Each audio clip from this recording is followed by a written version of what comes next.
Gospa Veronika ima 86 let. Nad akcijo Prostofer, ki združuje prostovoljne ponudnike prevozov za starostnike, je navdušena. Pokličem, imam številko, pokličem gospoda konkretno, da imam ali zdravnika ali karkoli. On pravi, ja, kdaj se zmerno pride po mene, me pele, počaka, da opravim ali kliniko, ali zdravnika, ali karkoli.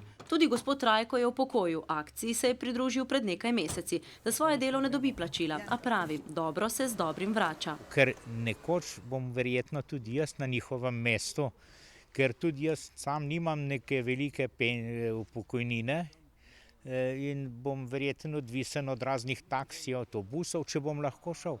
Tisti, ki so se že morali odreči lastni mobilnosti, so oskrbovani. Da bi si olajšali bivanje, kupujejo toaletne stole, nastavke za toaletne školjke, vozičke, bergle. S tem, da pač treba vedeti, da nekaj tudi ljudem dobijo na naročilnico za zdravstveno zavarovanje, kjer pa tudi opažamo, da je teh naročilnic manj, kot jih je bilo v preteklih letih. Zato je tudi kupcev manj, a na drugi strani srečamo take, ki si lahko privoščijo tudi oddih. V izolskem hotelu, kjer upokojenci predstavljajo 95% hotelskih gostov, je turistična ponudba prilagojena le njim. To so naši bazeni, kjer segrevamo morsko vodo do 33 stopinj Celzija.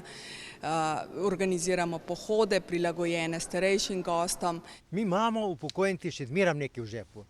Tisko pa ne dela, teh je pa danes 120 tisoč pri nas. Kaj pa oni? Dobijo tisto socialno pomoč, da preživijo. To je revščina, lahko bi rekel mizerija. Mladi so že zdaj odvisni od starejših. Glede na starajočo se družbo pa je pričakovati, da bomo čez nekaj let zaradi vse več starejših mladi prišli do služb.